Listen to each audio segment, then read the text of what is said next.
words through email and Twitter, inquiring about progress. Penguin also believed.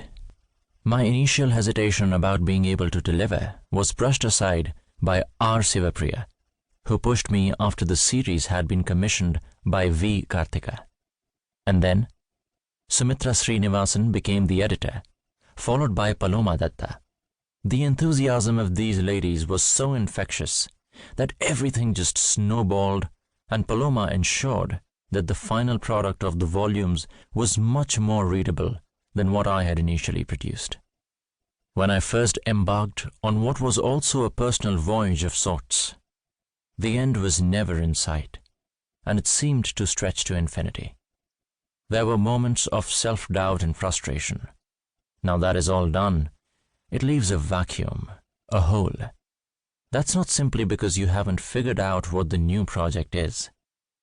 It is also because characters who have been part of your life for several years are dead and gone. I don't mean the ones who died in the course of the actual war, but the others. Most of them faced rather tragic and unenviable ends. Along that personal voyage, the Mahabharata changes you, or so my wife tells me. I am no longer the person I was when I started it, as an individual. That sounds cryptic, deliberately so. Anyone who reads the Mahabharata carefully is bound to change, discount the temporary, and place a premium on the permanent. To all those who have been part of that journey, including the readers, thank you. The original 10 volumes were published sequentially as they were completed, between 2010 and 2014. Introduction. The Hindu tradition has an amazingly large corpus of religious texts spanning Vedas, Vedanta, which are Brahmanas, Aranyakas, and Upanishads, Vedangas, Smritis, Puranas, Dharmashastras, and Itihasa. For most of these texts, especially if one excludes classical Sanskrit literature, we don't quite know when they were composed and by whom. Not that one is looking for single authors. Some of the minor Puranas, which is Upapurana, are of later vintage. For instance, the Bhavishya Purana, which is often listed as a major Purana or Mahapurana, mentions Queen Victoria. In the listing of the corpus above figures Itihasa, translated into English as history.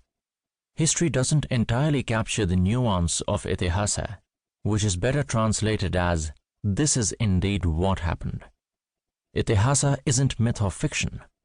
It is a chronicle of what happened. It is fact, or so runs the belief. And Itihasa consists of India's 2 major epics, the Ramayana and the Mahabharata. The former is believed to have been composed as poetry and the latter as prose. This isn't quite correct. The Ramayana has segments in prose, and the Mahabharata has segments in poetry. Itihasa doesn't quite belong to the category of religious texts in a way that the Vedas and Vedanta are religious. However, the dividing line between what is religious and what is not is fuzzy. After all, Itihasa is also about attaining the objectives of dharma, artha, kama, and moksha.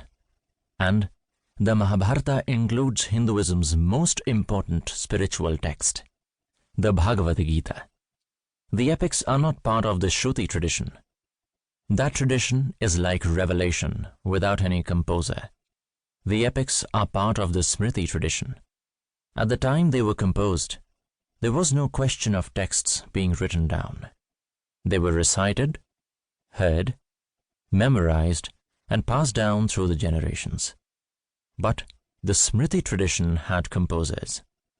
The Ramayana was composed by Valmiki, regarded as the first poet or kavi. The word kavi has a secondary meaning as a poet or rhymer.